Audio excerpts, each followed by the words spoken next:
ಆನೇಕಲ್ನಲ್ಲಿ ರಸ್ತೆ ನಿರ್ಮಾಣ ಮತ್ತು ನಿರ್ವಹಣೆಗೆ ಸರ್ಕಾರ ಕೋಟಿ ಕೋಟಿ ಹಣ ಖರ್ಚು ಮಾಡ್ತಾ ಇದೆ. ಆದ್ರೆ ಆ ರಸ್ತೆಗಳ ಮೇಲೆ ಅಕ್ರಮವಾಗಿ ಜಾಹೀರಾತು ಬೋರ್ಡ್ಗಳನ್ನ ಹಾಕಿ ಲಕ್ಷ ಲಕ್ಷ ಹಣವನ್ನ ಲೂಟಿ ಮಾಡ್ತಾ ಇರುವುದು ಖಾಸಗಿ ವ್ಯಕ್ತಿಗಳು ಎಂದು ಸಾರ್ವಜನಿಕ ವಲಯದಲ್ಲಿ ಆರೋಪ ಕೇಳಿ ಬಂದಿದೆ. ಆನೇಕಲ್ ತಾಲೂಕಿನಾದ್ಯಂತ ನಡೀತಾ ಇರೋ ಈ ಜಾಹೀರಾತು ಮಾಫಿಯಾ ಇದೀಗ ಭಾರಿ ಚರ್ಚೆಗೆ ಗ್ರಾಸವಾಗಿದೆ. ಆನೇಕಲ್, ಚಂದಾಪುರ, ಸರ್ಜಾಪುರ ಹಾಗೂ ಅತ್ತಿಬೆಲೆ ಭಾಗಗಳಲ್ಲಿರುವ ಪಿಡಬ್ಲ್ಯೂಡಿ ಮತ್ತು ಕೆಆರ್ಡಿಸಿಎಲ್ ರಸ್ತೆಗಳ ಬದಿಯಲ್ಲಿ ಸಾವಿರಾರು ಅಕ್ರಮ ಕಮರ್ಷಿಯಲ್ ಬೋರ್ಡ್ಗಳು ತಲೆ ಎತ್ತಿವೆ. ಸರ್ಕಾರಿ ನಿಯಮದ ಪ್ರಕಾರ ಸಾರ್ವಜನಿಕ ರಸ್ತೆಯ ಮೇಲೆ ಇಂತಹ ಬೋರ್ಡ್ಗಳನ್ನ ಹಾಕುವಂತಿಲ್ಲ. ಆದ್ರೆ ಇದನ್ನ ಧಿಕ್ಕರಿಸಿ ಖಾಸಗಿ ವ್ಯಕ್ತಿಗಳು ರಾಜಾರೋಷವಾಗಿ ಅಕ್ರಮ ನಡೆಸ್ತಾ ಇದ್ದಾರೆ ಎಂದು ಸಾರ್ವಜನಿಕರು ಆರೋಪಿಸಿದ್ದಾರೆ. ಈ ಎಲ್ಲಾ ಅಕ್ರಮಗಳು ನಡೀತಾ ಇರೋದು ಅಧಿಕಾರಿಗಳ ಮೂಗಿನ ಕೆಳಗೆ ಎಂಬ ಆರೋಪ ಕೂಡ ಕೇಳಿ ಬಂದಿದೆ. ಒಂದು ಬೋರ್ಡ್ಗೆ ಲಕ್ಷಾಂತರ ಹಣ ಪಡೆಯುವ ಈ ಮಾಫಿಯಾಗೆ ಅಧಿಕಾರಿಗಳು ಸಾಥ್ ನೀಡುತ್ತಿದ್ದಾರಾ ಎಂಬ ಪ್ರಶ್ನೆ ಬಂದಿದೆ, ಅಥವಾ ಯಾವುದೋ ಒತ್ತಡಕ್ಕೆ ಮಣಿದು ಕಣ್ಮುಚ್ಚಿ ಕುಳಿತಿದ್ದಾರಾ ಎಂದು ಸಾರ್ವಜನಿಕರು ದೂರಿದ್ದಾರೆ. ಹಣಕ್ಕೆ ತಲೆಬಾಗಿ ಸರ್ಕಾರಿ ಆಸ್ತಿಯನ್ನ ಖಾಸಗಿಯವರಿಗೆ ದಾರೆ ಎರೆದಿರುವ ಪಿಡಬ್ಲ್ಯೂಡಿ ಮತ್ತು ಕೆಆರ್ಡಿಸಿಎಲ್ ಅಧಿಕಾರಿಗಳ ವಿರುದ್ಧ ಸಾರ್ವಜನಿಕರು ತೀವ್ರ ಆಕ್ರೋಶವನ್ನ ವ್ಯಕ್ತಪಡಿಸ್ತಾ ಇದ್ದಾರೆ.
ಈ ವಿಚಾರಕ್ಕೆ ಸಂಬಂಧಪಟ್ಟಂತೆ ನಮ್ಮ ಸ್ಥಳೀಯ ವರದಿಗಾರರಾದ ಚಂದ್ರು ದೂರವಾಣಿ ಸಂಪರ್ಕದಲ್ಲಿದ್ದಾರೆ.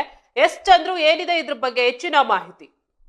ಏನಪ್ಪಾ, ಇದು ಆನೇಕಲ್ ಭಾಗದಲ್ಲಿ, ಅದು ಆನೇಕಲ್ ಆಗಿರ್ಬೋದು, ಮತ್ತೆ ಜಿಗಣಿ, ಚಂದಾಪುರ ಮತ್ತೆ ಸರ್ಜಾಪುರ ಸೇರಿದಂತೆ ಸಾಕಷ್ಟು ಕಡೆ ಅನಧಿಕೃತವಾಗಿ ಕೆಆರ್ಡಿಸಿಎಲ್ ಮತ್ತೆ ಪಿಡಬ್ಲ್ಯೂಡಿ ರಸ್ತೆಗಳಲ್ಲಿ ಅನಧಿಕೃತವಾದ ಜಾಹೀರಾತು ಬೋರ್ಡ್ ಗಳನ್ನ ಹಾಕಿರ್ತಕ್ಕಂಥದ್ದು. ಮತ್ತೆ ಇಷ್ಟೆಲ್ಲ ಆಗ್ತಾ ಇದ್ರು ಕೂಡ ಪಿಡಬ್ಲ್ಯೂಡಿ ಅಧಿಕಾರಿಗಳಾಗಿರ್ಬೋದು ಮತ್ತೆ ಕೆಆರ್ಡಿಸಿಎಲ್ ನ ಅಧಿಕಾರಿಗಳು ಏನ್ ಮಾಡ್ತಾ ಇದಾರೆ, ತಮ್ಮ ರಸ್ತೆಗಳಿಗೆ ಖಾಸಗಿ ವ್ಯಕ್ತಿಗಳು ಬೋರ್ಡ್ ಗಳನ್ನ ಅಳವಡಿಸಿಕೊಂಡು ಲಕ್ಷಾಂತರ ರೂಪಾಯಿಗಳನ್ನ ವಸೂಲಿಯನ್ನ ಮಾಡ್ತಾ ಇದ್ದಾರೆ. ಇದೆಲ್ಲ ಮಾಡ್ತಾ ಇದ್ರು ಕೂಡ ಅಧಿಕಾರಿಗಳು ಏನ್ ಮಾಡ್ತಾರೆ, ಅದನ್ನೆಲ್ಲ ತೆರವು ಮಾಡುವಂತಹ ಕೆಲಸಗಳು ಮಾಡಲ್ವಾ? ಯಾಕೆ ಇವರು ಸುಮ್ಮನಿದ್ದಾರೆ ಅನ್ನೋದು ಇಲ್ಲೊಂದು ಪ್ರಶ್ನೆ ಅಂತ ಮೂಡಿ ಬರ್ತಕ್ಕಂಥದ್ದು. ಇದಲ್ಲದೆ ಒಂದಷ್ಟು ವಿಚಾರಗಳನ್ನ ಗಂಭೀರವಾಗಿ ಪರಿಗಣಿಸೋದಾದ್ರೆ, ಇತ್ತೀಚಿನ ದಿನಗಳಲ್ಲಿ ನಾವು ನೋಡ್ತಾ ಇದೀವಿ, ಗಾಳಿ ಮಳೆ ಸೇರಿದಂತೆ ಸಾಕಷ್ಟು ಕಡೆಗಳಲ್ಲಿ ಬೋರ್ಡ್ಗಳಾಗಿರ್ಬೋದು, ಮರಗಳಾಗಿರ್ಬೋದು ಕೆಳಗೆ ಬೀಳ್ತಾ ಇದೆ. ಇಂತಹ ಬೃಹತ್ಗಾರದ ಬೋರ್ಡ್ಗಳು ಕಾರ್ಗಳ ಮೇಲೆ ಆಗಿರ್ಬೋದು, ಅಥವಾ ಬೇರೆ ಯಾರೇ ಮೇಲೆ ಬಿದ್ದು ಕೂಡ ಪ್ರಾಣಾಪಾಯದಂತ ಸಂಗತಿಗಳು, ಘಟನೆಗಳು ಹೆಚ್ಚಾಗ್ತಾ ಹೋಗ್ತದೆ. ಇಷ್ಟೆಲ್ಲ ಆಗ್ತಿದ್ರು ಕೂಡ ಯಾಕೆ ಅಧಿಕಾರಿಗಳು ಈ ಫ್ಲೆಕ್ಸ್ ಗಳನ್ನ ತೆರವು ಮಾಡ್ತಾ ಇಲ್ಲ ಅನ್ನೋದು ಇಲ್ಲಿ ಪ್ರಶ್ನೆ ಅಂತ ಹೇಳ್ಬೋದಾಗಿದೆ. ಇಲ್ಲಿ ಆನೇಕಲ್ ಭಾಗದಲ್ಲಿ ಈ ತರ ವಿಚಾರಗಳು ಹೆಚ್ಚಾಗಿ ಕೇಳಿ ಬರ್ತಾ ಇದೆ. ಅಕ್ರಮಗಳು ತುಂಬಾನೇ ನಡೀತಾ ಇದೆ ಅನ್ನೋದು ಅಲ್ಲಿನ ಆರೋಪ ಆಗಿದೆ. ಯಾಕಿರ್ಬೋದು ಈ ರೀತಿಯಾದಂತ ಒಂದು ಘಟನೆಗಳು ನಡೀತಾ ಇರೋದು? ಖಂಡಿತ ನಮಗೆ ಈ ಒಂದು ವಿಚಾರದಲ್ಲಿ ನೋಡಿ, ಆನೇಕಲ್ ಭಾಗದಲ್ಲಿ ಮುಖ್ಯವಾಗಿ ಚಂದಾಪುರ, ಅತ್ತಿಬೆಲೆ ಮತ್ತೆ ಸರ್ಜಾಪುರ ಭಾಗದಲ್ಲಿ ಬೃಹತ್ ಗಾತ್ರದ ಇದು ಫ್ಲೆಕ್ಸ್ ಗಳನ್ನ ಆಗಿರ್ತಕ್ಕಂಥದ್ದು. ಈ ಒಂದು ಫ್ಲೆಕ್ಸ್ ಹಾಕಂತದ ಸಂದರ್ಭದಲ್ಲಿ ಈಗಾಗಲೇ ಏನು ಸುಪ್ರೀಂ ಕೋರ್ಟ್ ಆರ್ಡರ್ ಇದೆ, ಯಾವುದೇ ರೀತಿಯ ಫ್ಲೆಕ್ಸ್ ಬ್ಯಾನರ್ ಗಳನ್ನ ಈ ರೀತಿ ಅನಧಿಕೃತವಾಗಿ ಯಾವುದೇ ಪರ್ಮಿಷನ್ ಇಲ್ಲದೆ, ಅದರಲ್ಲೂ ಸ್ಥಳೀಯ ಪ್ರಾಧಿಕಾರಗಳನ್ನ ಅನುಮತಿ ಇಲ್ಲದೆ ಆಗ್ಬಾರ್ದು ಅನ್ನೋದು ಒಂದು ಆರ್ಡರ್ ಕೂಡ ಇದೆ. ಸೊ ಇಷ್ಟೆಲ್ಲ ಆರ್ಡರ್ ಕೂಡ ಇದ್ರೂ ಕೂಡ ಇಲ್ಲಿನ ಒಂದಷ್ಟು ಮಾಫಿಯಾ, ಏನು ಫ್ಲೆಕ್ಸ್ ಮಾಫಿಯಾ ಅಂತಾನೆ ಹೇಳ್ಬೋದಾಗಿದೆ ಈ ಒಂದು ಆನೇಕಲ್ ತಾಲೂಕಿನ ಈ ಭಾಗಗಳಲ್ಲಿ ಕಂಡು ಬಂದಿರತಕ್ಕಂಥದ್ದು. ಮತ್ತೆ ಈ ಒಂದು ವಿಚಾರಕ್ಕೆ, ಯಾಕಂದ್ರೆ ಫ್ಲೆಕ್ಸ್ ಮಾಫಿಯಾ ಅನ್ನೋದು ಈಗಾಗಲೇ ಸಾಕಷ್ಟು ಸರ್ಕಾರಿ ಜಾಗದಲ್ಲಿ, ಸರ್ಕಾರಿ ರಸ್ತೆಗಳಲ್ಲಿ ಖಾಸಗಿ ವ್ಯಕ್ತಿಗಳ ಹಾಕುವಂತ ಬೋರ್ಡ್ ಗಳಲ್ಲಿ ಲಕ್ಷಾಂತರ ರೂಪಾಯಿ ಬಾಡಿಗೆಗಳನ್ನ ವಸೂಲಿ ಮಾಡ್ತಾ ಇರ್ತದೆ. ಮತ್ತೆ ಈ ವಸೂಲಿ ಮಾಡೋರು ಯಾರು? ಮತ್ತೆ ಇವರಿಂದ 100% ಯಾರು ಪ್ರಭಾವಿಗಳು ಇದ್ದೇ ಇರ್ತಾರೆ. ಆ ಪ್ರಭಾವಿಗಳ ಒಂದು ಪ್ರಭಾವತನಕ್ಕೆ ಅಧಿಕಾರಿಗಳು ಮಾಡಿದ್ರ, ಅಥವಾ ಈ ಒಂದು ಫ್ಲೆಕ್ಸ್ ಮಾಫಿಯಾದಲ್ಲಿ ಅಧಿಕಾರಿಗಳು ಕೂಡ ಶಾಮೀಲಾಗಿದ್ದಾರ? ಮತ್ತೆ ಸಾರ್ವಜನಿಕರ ಈಗ ನೋಡಿ, ಇತ್ತೀಚಿನ ದಿನಗಳಲ್ಲಿ ಬೆಂಗಳೂರು ಮತ್ತೆ ಎಲ್ಲಾ ಕಡೆ ಸಾಕಷ್ಟು ಮಳೆ ಬೀಳ್ತಾ ಇದೆ. ಸೊ ಈ ಮಳೆ ಬೀಳುವಂತ ಸಂದರ್ಭದಲ್ಲಿ, ಗಾಳಿ ಬಂದಂತ ಸಂದರ್ಭದಲ್ಲಿ ಸಾಕಷ್ಟು ಮರ ಗಿಡಗಳು ಬೀಳ್ತಾ ಇದಾವೆ. ಇದರಲ್ಲಿ ಸಾಕಷ್ಟು ಕಡೆ ಈಗಾಗಲೇ ನೋಡಿ, ಏನು ಸರ್ಜಾಪುರ ಭಾಗದಲ್ಲಿ ಮೊನ್ನೆ ಒಂದು ಫ್ಲೆಕ್ಸ್ ಹರಿದು ಒಂದು 64 ಕಿಲೋಮೀಟರ್ KDSL ನ ಒಂದು ರಸ್ತೆ ವೈರ್ ಬರ್ತದೆ, ಆ ವೈರ್ ಮೇಲೆ ಬಿದ್ದಿತ್ತು. ಸಾಕಷ್ಟು ವಿದ್ಯುತ್ ವ್ಯತ್ಯಯ ಕೂಡ ಆಗಿತ್ತು. ಸೊ ಇಂತಹ ಒಂದು ಸಂದರ್ಭ ಆಗುವಂತಹ ಸಾವು ನೋವುಗಳಿಗೆ ರೆಸ್ಪಾನ್ಸಿಬಿಲಿಟಿ ಯಾರು ತಗೋತಾರೆ? ಅಧಿಕಾರಿಗಳು ತಗೋತಾರ, ಅಥವಾ ಯಾರು ಬ್ಯಾನರ್ ಫ್ಲೆಕ್ಸ್ ಮಾಫಿಯಾ ಮಾಡ್ತಾರೆ ಅವ್ರು ತಗೋತಾರ? ಯಾಕಂದ್ರೆ ಅವ್ರೆಲ್ಲೂ ಫ್ಲೆಕ್ಸ್ ಮಾಫಿಯಾ ಆಗುವಾಗ ಎಲ್ಲೂ ಕೂಡ ಕಾಣಿಸೋದಿಲ್ಲ. ಆದ್ರಿಂದ ಅಧಿಕಾರಿಗಳು ಈ ಒಂದು ವಿಚಾರವನ್ನು ಗಂಭೀರವಾಗಿ ಪರಿಗಣನೆ ತಗೊಂಡು, ಅದರಲ್ಲೂ ಮುಖ್ಯವಾಗಿ ಸಾರ್ವಜನಿಕರ ಪ್ರಾಣವನ್ನ ಉಳಿಸ್ಲಿಕ್ಕೆ ಮತ್ತು ಸರ್ಕಾರ ನಿಯಮನ ಪಾಲಿಸಲಿಕ್ಕೆ ಈ ಅಧಿಕಾರಿಗಳು ಕೆಲಸ ಮಾಡಬೇಕಾದ ಅನ್ನೋದು ಸಾರ್ವಜನಿಕರ ಒತ್ತಾಯ ಅಂತ ಹೇಳ್ಬೋದಾಗಿದೆ. ಎಸ್ ಚಂದ್ರು, ಧನ್ಯವಾದ ನಿಮ್ಮೆಲ್ಲ ಮಾಹಿತಿಗಾಗಿ.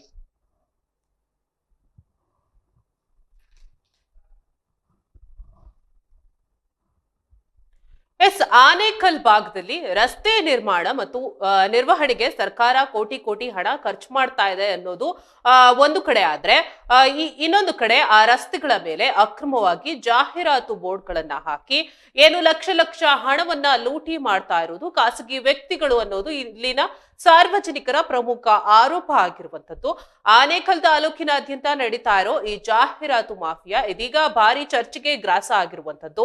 ಏನು ಆನೇಕಲ್, ಚಂದಾಪುರ, ಸರ್ಜಾಪುರ ಹಾಗೂ ಅತ್ತಿಬೆಲೆ ಭಾಗಗಳಲ್ಲಿರೋ PWD ಮತ್ತು KRDCL ರಸ್ತೆಗಳ ಬದಿಯಲ್ಲಿರೋ ಸಾವಿರಾರು ಅಕ್ರಮ ಕಮರ್ಷಿಯಲ್ ಬೋರ್ಡ್ಗಳು ತಲೆ ಎತ್ತಿವೆ ಅನ್ನೋದು ಇಲ್ಲಿನ ಸಾರ್ವಜನಿಕರ ಪ್ರಮುಖ ಆರೋಪ ಆಗಿರುವಂತದ್ದು.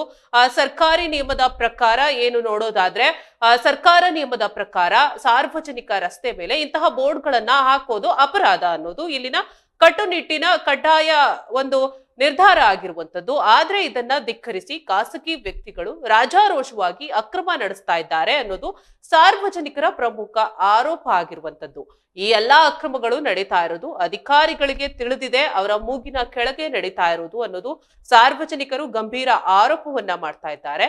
ಒಂದು ಬೋರ್ಡ್ಗೆ ಲಕ್ಷಾಂತರ ಹಣ ಪಡೆಯೋ ಈ ಮಾಫಿಯಾಗೆ ಅಧಿಕಾರಿಗಳು ಸಾಥ್ ನೀಡ್ತಿದ್ದಾರಾ, ಅಥವಾ ಯಾವುದೋ ಒತ್ತಡಕ್ಕೆ ಮಣಿದು ಕಣ್ಮುಚ್ಚಿ ಕುಳಿತಿದ್ದಾರಾ? ಹಣಕ್ಕೆ ತಲೆಬಾಗಿ ಸರ್ಕಾರಿ ಆಸ್ತಿಯನ್ನ ಖಾಸಗಿಯವರೇ ದಾರೆ ಎರೆದಿರುವ PWD ಮತ್ತು KRDCL ಅಧಿಕಾರಿಗಳ ವಿರುದ್ಧ ಸಾರ್ವಜನಿಕರು ತೀವ್ರ ಆಕ್ರೋಶವನ್ನ ವ್ಯಕ್ತಪಡಿಸ್ತಾ ಇದ್ದಾರೆ. ಅಧಿಕಾರಿಗಳಿಗೆ ಈ ವಿಚಾರ ತಿಳಿದ್ರೂ ಕೂಡ ತಿಳಿಯದಂತೆ ಇದ್ದಾರೆ ಅನ್ನೋದು ಇಲ್ಲಿನ ಸಾರ್ವಜನಿಕರ ಪ್ರಮುಖ ಆರೋಪ ಆಗಿರುವಂತದ್ದು. ಇದನ್ನ ಅಧಿಕಾರಿಗಳು ಯಾವ ರೀತಿ ಮುಂದಿನ ದಿನಗಳಲ್ಲಿ ಈ ಅಕ್ರಮಕ್ಕೆ ತಡೆ ಹಾಕೋದು ಯಾವಾಗ ಅನ್ನೋದು ಸಾರ್ವಜನಿಕರ ಪ್ರಮುಖ ಪ್ರಶ್ನೆ ಆಗಿರುವಂತದ್ದು. ತಾಲೂಕಲ್ಲಿ ಏನು ರಸ್ತೆ ಮಧ್ಯದಲ್ಲಿ ಡಿವೈಡರ್ಗಳಲ್ಲಿ ಜಾಹೀರಾತು ಫಲಕಗಳಿರ್ಬೋದು, ಬಿಲ್ಡಿಂಗ್ಗಳ ಮೇಲೆ ಜಾಹೀರಾತು ಫಲಕಗಳಿರ್ಬೋದು, ಯಥೇಚ್ಛವಾಗಿ ತುಂಬೋಗಿದೆ. ಸರ್ಕಾರದ ನಿಯಮದ ಪ್ರಕಾರ ಯಾವುದೇ ಒಂದು ಜಾಹೀರಾತು ಫಲಕನ ಆಗಬೇಕಂದ್ರೂ ಆ ಸ್ಥಳೀಯ ಸಂಸ್ಥೆಗಳಲ್ಲಿ ಪರವಾನಗಿ ಪಡಿಬೇಕು. ಯಾರು ಸರಿಯಾಗಿ ಪರವಾನಗಿ ಪಡಿತಾ ಇಲ್ಲ. ಇವರು ಸ್ಥಳೀಯ ಸಂಸ್ಥೆಯವರು, ಅವ್ರ ಹತ್ರ ಪರವಾನಗಿನೂ ಕೊಡ್ತಾ ಇಲ್ಲ. ಎಲ್ಲ ಸಂಸ್ಥೆಗಳಲ್ಲಿ ನಡೀತಾ ಇದೆ. ನೋಡಿ, ಮೊನ್ನೆ ಮುಂಬೈಯಲ್ಲಿ ಆಗಿರ್ಬೋದು, ಬೆಂಗಳೂರಲ್ಲಿ ಮೊನ್ನೆ ಗೋಡೆ ಕುಸಿತ ಆಗಿರ್ಬೋದು, ತೊಮ್ಮಸಂದ್ರ ರೋಡಲ್ಲಿ ಒಂದು ದೊಡ್ಡ ಬ್ಯಾನರು, ಸುಲ್ಕುಂಟೆ ರೋಡಲ್ಲಿ ದೊಡ್ಡ ಬ್ಯಾನರು ಹರಿದೋಗಿ ಹೈಟೆನ್ಷನ್ ವೈರ ಮೇಲೆ ಬಿದ್ದಿದ್ದವರು ತೆರವು ಮಾಡಿಲ್ಲ. ಈ ಮಳೆ ಗಾಳಿಗಳು ಹೆಚ್ಚಾಗ್ತಾ ಇದೆ. ಜನರ ಮೇಲೆ ಬಿದ್ದ ಜನರ ಪ್ರಾಣಕ್ಕೆ ಹಾನಿ ಆದರೆ ಯಾರು ಹೊಣೆ? ಈ ರೀತಿ ಆಗೋವಾಗ ಯಾಕೆ ಕಣ್ಣು ಮುಚ್ಕೊಂಡು ಕೂತಿದೆ ಸರ್ಕಾರ? ನೂರಾರು ಜನಗಳು ಓಡಾಡ್ತಾರೆ, ಸಾವಿರಾರು ಜನಗಳು ಓಡಾಡ್ತಾರೆ ರಸ್ತೆಯಲ್ಲಿ. ಎಲ್ಲಿ ನೋಡಿದ್ರು ಬೋರ್ಡ್ಗಳು, ಯಾವ ಬಿಲ್ಡಿಂಗ್ ಮೇಲೆ ನೋಡಿದ್ರು ಬೋರ್ಡ್ಗಳು. ಇದನ್ನು ಯಾಕೆ ತೆರವು ಮಾಡ್ತಾ ಇಲ್ಲ? ನಮ್ಮ ಕಾನೂನಿಗೆ ಏನೊಂದು ಗೌರವ ಇಲ್ವಾ? ಸಂವಿಧಾನಕ್ಕೊಂದು ಗೌರವ ಇಲ್ವಾ? ದಯಮಾಡಿ ಕೂಡಲೇ ಸರ್ಕಾರ ಇದ್ರ ಬಗ್ಗೆ ಗಮನ ಹರಿಸಿ ಯಾರು ಅನಧಿಕೃತವಾಗಿ ಜಾಹೀರಾತು ಫಲಕಗಳನ್ನ ಹಾಕೊಂಡಿದ್ದಾರೆ ಅದು ಯಾರೇ ಆಗೋಗ್ಬಿಡಲಿ ಫಸ್ಟ್ ಇದನ್ನು ತೆರವು ಮಾಡಬೇಕು. ಜನರ ಸುರಕ್ಷಿತ ಮುಖ್ಯ. ಇನ್ನು ಮಳೆಗಾಲ ಸ್ಟಾರ್ಟ್ ಆಗಿದೆ, ಗಾಳಿ ಮಳೆ ಯಥೇಚ್ಛವಾಗಿ ಬರ್ತಾ ಇದೆ. ದಯಮಾಡಿ ಇದನ್ನು ಸರಿಪಡಿಸ್ಬೇಕಂತ ನಾನು ಕೋರ್ಕೊಳ್ತೀನಿ. ಅಲ್ಲ, ಈಗ ಸರ್ಕಾರಿ ರಸ್ತೆಯಲ್ಲಿ ಇವ್ರು ಬೋರ್ಡ್ ಹಾಕತ್ತೀವ್ರು ಯಾರು ಅಂತ. ಅದೇ ಸರ್, ಇದೇನಾಗಿದೆ ಅಂದರೆ ಇಲ್ಲಿ ನಿಯಮಾನುಸಾರ ಇಲ್ಲ, ಅಧಿಕಾರಿಗಳೆಲ್ಲ ಶಾಮೀಲಾಗಿದ್ದಾರೆ. ಇಲ್ಲಿ ಕೆಲವರು ಪ್ರಭಾವಿಗಳು ಶಾಮೀಲಾಗಿದ್ದಾರೆ. ಜನರು ಪ್ರಾಣಕ್ಕಿಂತ ಇವರು ಆದಾಯನೇ ಮುಖ್ಯ. ನೋಡಿ, ಇವಾಗ ಗೋಡೆ ಕುಸಿತು, ನಮ್ಮ ಸಿದ್ದರಾಮಯ್ಯನವರೇ ಬಂದರು ಸ್ಪಾಟ್ಗೆ. ಅವ್ರಿಗೆ ಗೊತ್ತಿರುತ್ತಾ ಅಲ್ಲಿ ಸ್ಥಳೀಯ ಪ್ರಾಧಿಕಾರ ಏನಿರುತ್ತೋ ಅವ್ರು ಕ್ರಮ ಕೈಗೊಳ್ಳಬೇಕು. ಇಲ್ಲಿ ಕ್ರಮ ಕೈಗೊಳ್ತಾ ಇಲ್ಲ. ಆದಾಗ ಮಾತ್ರ ಬಾಯ್ ಬಡ್ಕೊತಾರೆ. ಮುಂಬೈಯಲ್ಲಿ ಅಷ್ಟು ಜನ ಬೋರ್ಡ್ ಬಿದ್ದು ಅಷ್ಟು ಜನ ಸತ್ತೋದಕ್ಕೆ ತಾನೇ ಬಂದಿದ್ದೆಲ್ಲರೂ. ಅದಕ್ಕೆ ಮುಂಚೆ ಗಾಳಿ ಮಳೆ ಯಥೇಚ್ಛವಾಗಿರೋದ್ರಿಂದ ಸರ್ಕಾರ ಕೂಡಲೇ ಕ್ರಮ ತಗೋಬೇಕು. ಅನಧಿಕೃತ ಜಾಹೀರಾತು ಫಲಕಗಳು ಯಾವುದೇ ಯಾವುದೇ ನಿರ್ದಾಕ್ಷಿಣ್ಯ ಕ್ರಮ ಇಲ್ದಿರ ಅವ್ನು ತೆರವು ಮಾಡಬೇಕು ಅಂತ ನಾನು ಕೋರ್ಕೊಳ್ತೀನಿ. ರಸ್ತೆಗಳ ಮೇಲೆ ನಾಮಫಲಕಗಳಾಗ್ತಾ ಇರೋದು ಟೋಟಲ್ ಆನೇಕಲ್ ತಾಲೂಕು ಪೂರ್ತಿನೂ ನಾವು ಇಲ್ಲಿ ಆನೇಕಲ್ಲು PW ಆಫೀಸ್ ಕೊಡ್ತೀವಿ ಲೆಟ್ರು. ಅವ್ರೇನು ಮಾಡಿದ್ರು, ಅವರು ನಾವು ಪರ್ಮಿಷನ್ ಕೊಡೋಕ್ಕೆ ಬರೋಲ್ಲ, ನಾವು ಕೊಡೋಲ್ಲ ಯಾವುದಕ್ಕೂ, ಇದೆಲ್ಲ ಪುರಸಭೆ ಇನ್ಚಾರ್ಜ್ ಅಲ್ಲೇ ಕೇಳಕ್ಕೆ ಮಾತಾಡಿದ್ರೆ ಇಲ್ಲೂ ಕೊಟ್ಟಿದ್ದೀನಿ, ಇವ್ರಿನ್ನ ಮಾಹಿತಿ ಕೊಟ್ಟಿಲ್ಲ. ಆಮೇಲೆ ತಿರ್ಗಾ ಇನ್ನೊಂದು ಮಾಹಿತಿ